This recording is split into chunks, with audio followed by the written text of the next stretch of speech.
간증은 하나님의 일하심에 대한 개인적인 고백이죠. 자기가 하나님의 일하심을 느끼고 인정하여 그래서 일하시는 하나님을 증거하는 것이 바로 이 간증인데, 오늘 본문은 이스라엘의 출애굽 이후 전쟁을 통해서 정복한 지역과 왕들의 이름을 쭉 열거해주고 있습니다. 약 7년간의 이 정복 전쟁이 일어났었는데 이 정복 전쟁을 마무리하고 소위 간증을 하고 있는 겁니다.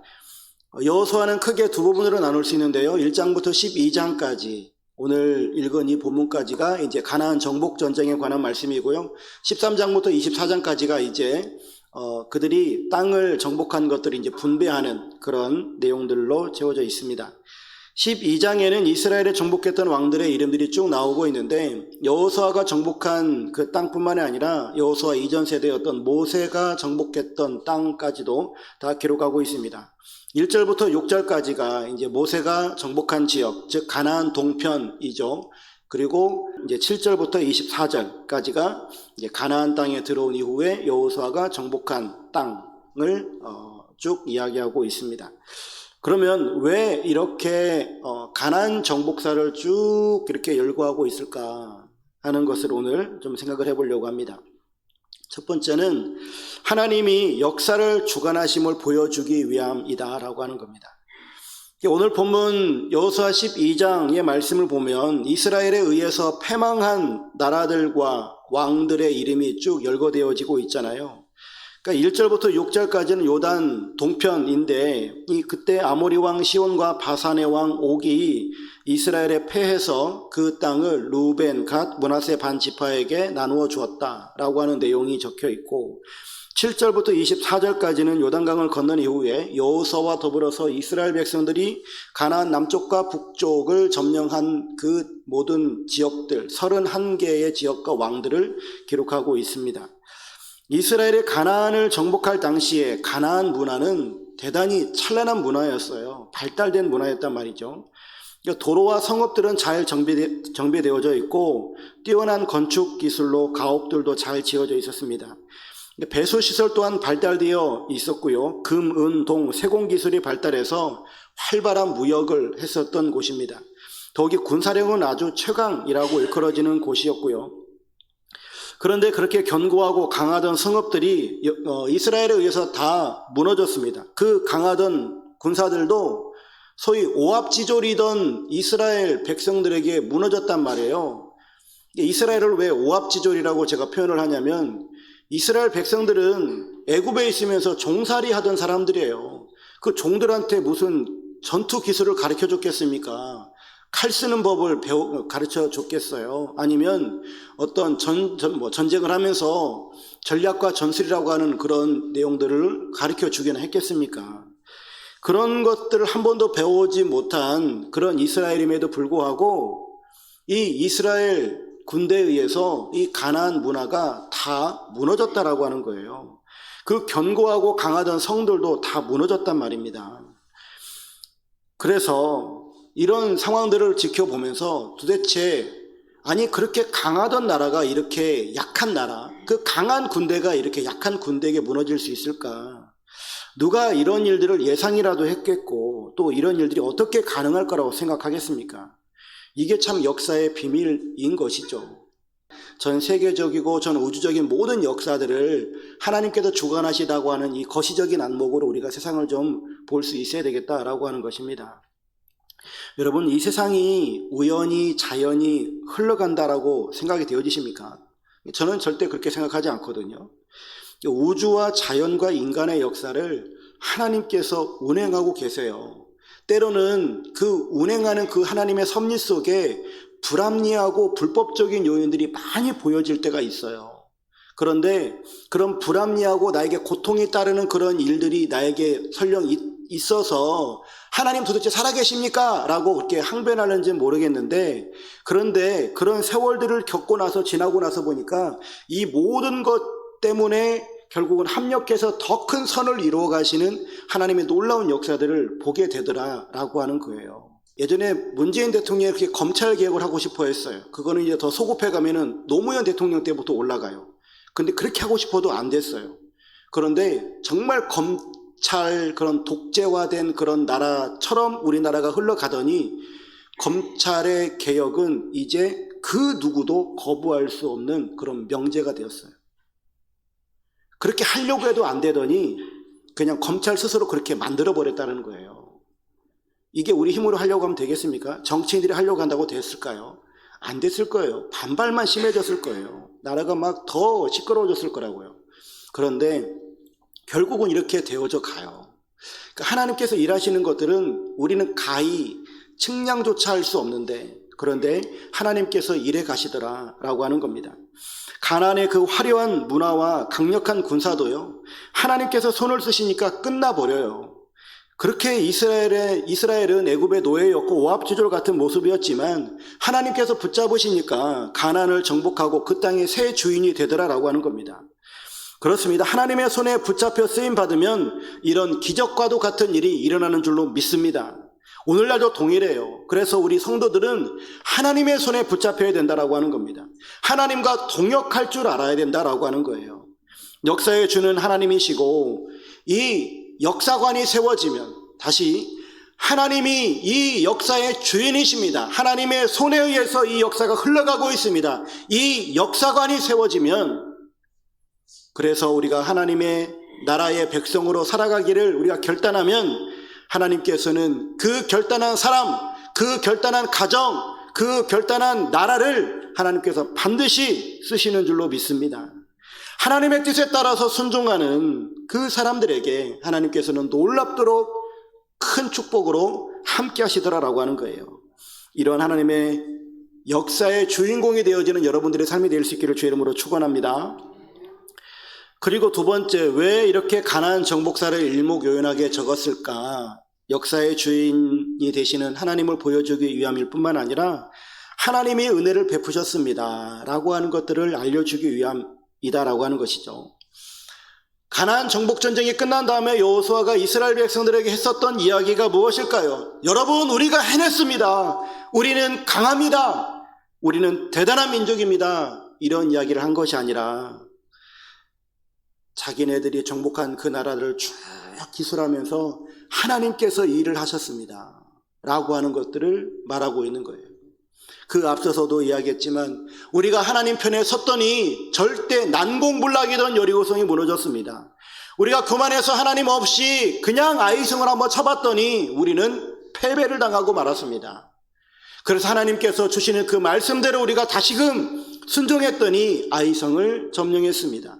그 이후에 5개의 연합했던 나라가 우리를 쳐들어왔지만 우리가 그들을 대항해서 싸워서 능히 이겼고, 어쨌든 이 가나안, 이 요단 서편의 31개 모든 도시들을 아이성을 제외한 한 번도 패배하지 않고 다 이겼습니다라고 이렇게 기술하고 있다라고 하는 거예요. 이런 것들을 보면서 하나님의 그 은혜와 사랑이 우리들에게 너무나 큽니다. 이것을 지금 간증하고 있다라고 하는 것이죠. 이러한 하나님의 은혜와 사랑은 비단이 전쟁에서뿐만 아니라 그들의 출애굽 역사에서도 나오고 있잖아요. 애굽의 모든 장자들은 다 죽는 그 밤에 이스라엘의 장자들은 다 사는 역사가 있었고, 그들이 홍해바다 앞에 이르렀을 때 하나님께서 그들을 마른 땅 건너는 것처럼 건너게 하셨고, 그 홍해바다에 애굽 군대는 다 수장시키셨죠. 또 그 광야에서 만나와 메추라기를 먹이시고 목마를 때는 그들에게 물을 마시게 하셨으며 40년 동안 옷이 헤어지지 않냐고 신발이 헤어지지 않냐는 그런 놀라운 역사들을 보여주셨단 말이죠. 여러분, 이런 모든 역사들을 우리가 보게 되어집니다. 그들이 걸어가는 그 모든 길 가운데는 구름기둥과 불기둥으로 인도하셨어요. 하나님의 신실하심과 하나님의 그 동행하심이 이스라엘에게 늘 함께 하셨다라고 하는 것이죠. 그래서 모세는 민수기 33장에서 애굽에서 출발할 때부터 시작해서 여리고 맞은편 모압 평지에 이르기까지 모든 여정들을 기록하면서 자신이 걸어온 모든 길마다 하나님의 은혜가 머물렀다라고 고백하고 있는 거예요. 오늘 본문도 마찬가지입니다. 여호수아도 가나안의 31명들의 모든 왕들을 정복하면서 하나님께서 우리의 걸음걸음들을 인도하셨고 하나님께서 우리를 이기게 하셨다라고 이렇게 지금 기록하면서 하나님의 은혜를 지금 찬양하고 있다라고 하는 것이죠. 여러분의 삶의 자리, 여러분들의 발걸음마다 하나님의 은총이 묻어있기를 주의 이름으로 축복합니다. 언제나 그 자리에서 여러분들에게 은혜를 베풀고 계시는 하나님을 체험하실 수 있는 여러분들의 인생길이 되기를 간절히 소망합니다. 하나님께서 이스라엘 백성들에게 승리를 주셨습니다. 역사를 주관하시는 하나님께서 그들에게 은혜를 베푸셨기에 이 일들이 가능했겠죠. 그런데 무엇보다도 가장 중요했던 것은 뭐냐면 하나님의 약속이 있었기 때문이다라고 하는 거예요. 창세기 13장 14절 15절 말씀에 보게 되어지면 하나님께서 아브라함에게 주시는 말씀입니다. 너는 눈을 들어 너 있는 곳에서 북쪽과 남쪽 그리고 동쪽과 서쪽을 바라보라. 보이는 땅을 내가 너와 네 자손에게 주리니 영원히 이르리라 라고 말씀하세요. 당시에 아브라함에게는 자식도 한 명 없었고요, 땅 한 평도 없었어요. 그런데 하나님께서 그 노인에게 이런 약속을 하세요. 근데 이 약속이 얼마 만에 이루어졌을까요? 600년이 지나고 나서 이루어졌어요. 그러면 우리는 생각할 때 600년의 이후에 이 말 응답이면 그게 응답이냐? 이런 생각이 들 수도 있어요. 우리의 생각은 그래요. 하나님 돈을 주세요. 하나님께서 그래 내가 너에게 돈을 주마. 하나님 저 급한데요. 언제 주실 건데요? 내가 너에게 200년 후에 줄게 라고 한다면 그거 응답입니까? 아닙니까? 우리는 그걸 응답이라고 생각하지 않아요. 그런데 이스라엘 사람들은 그것을 응답이라고 믿습니다. 우리는 내가 받아야 응답이에요. 그런데 이스라엘 사람들은 내가 받느냐 내 자손이 받느냐는 하등 중요치 않아요. 하나님께서 그 일을 응답하셨느냐 안 했느냐 그것만 중요해요. 그래서 이스라엘은 하나님이 응답하셨습니다 라는 신앙을 가져요. 이게 우리와 근본적으로 질적으로 다른 신앙이에요. 그래서 우리는 기복주의라고 하는 그런 신앙생활을 해나갈 때 내가 복받는 것을 가장 우선해요. 그런데 이스라엘은 내가 받든 내 자손이 받든 그것은 내가 받는 거예요. 그래서 내가 받아도 감사하고 내 자손이 받아도 감사해요. 여러분, 하나님께서 아브라함에게 내가 너와 내 자손에게 이 땅을 줄 것이다 라고 약속하셨는데 그 말씀이 이루어졌습니다. 아브라함은 못 누렸어요. 하지만 그 자손들이 누리게 되어집니다. 이게 하나님의 응답이었다라고 하는 것이죠. 하나님이 친히 도우심으로 말미암아 그 일들이 이루어졌다. 여러분들에게 하나님의 약속의 말씀이 주어질 것입니다. 하나님께서 우리들에게, 우리 교회에게도 주시는 비전의 말씀들이 있어요. 제가 누차 지속적으로 계속해서 그런 말씀들 여러 번 강조했지만 저 비전의 말씀이 제 때에 이루어질지 아니면 그 이후에 이루어질지는 모르는 일이에요. 우리가 북한 선교에 대한 비전을 가지고 나아갑니다. 그걸 우리 당대에 이룰 수 있을지 아니면 우리 후대에 이룰지 그건 알지 못하는 거예요. 하지만 하나님께서 우리에게 비전을 주셨다면 그 비전은 반드시 이루어질 줄로 믿습니다. 하나님께서 우리에게 이러한 약속을 주시고 역사의 주관되시는 하나님께서 그 은혜를 베푸사 그 일들이 이루어지게 하실 때에 그렇다면 우리가 가져야 될 신앙의 자세가 무엇이 있을까? 두 가지만 함께 나누려고 합니다. 첫 번째로 절대 쉬운 것은 없다. 한번 따라해 볼까요? 절대 쉬운 것은 없다. 이스라엘 백성들이 정복한 가나안 동편의 두 나라, 가나안 서쪽의 31나라, 총 33나라를 그들이 정복합니다. 여러분, 그 나라를 정복할 때 가위바위보 해가지고 따먹은 게 아니라는 거예요. 그들은 목숨을 걸고 전쟁을 했습니다. 피비린내 나는 그 전쟁을 무려 7년이나 치르고 나서야 가나안 땅을 소유할 수 있었습니다. 우리의 신앙도 이래요. 우리 성도들도 하나님의 나라에 들어가기까지 수많은 인생의 역경을 극복해야 할 겁니다. 그저 예수 믿으니까 하나님이 나에게 복 주고 내가 예수 믿으니까 그냥 순탄한 길 걸어가다가 천국에 갈 것이다. 그런 인생은 그 누구도 없어요.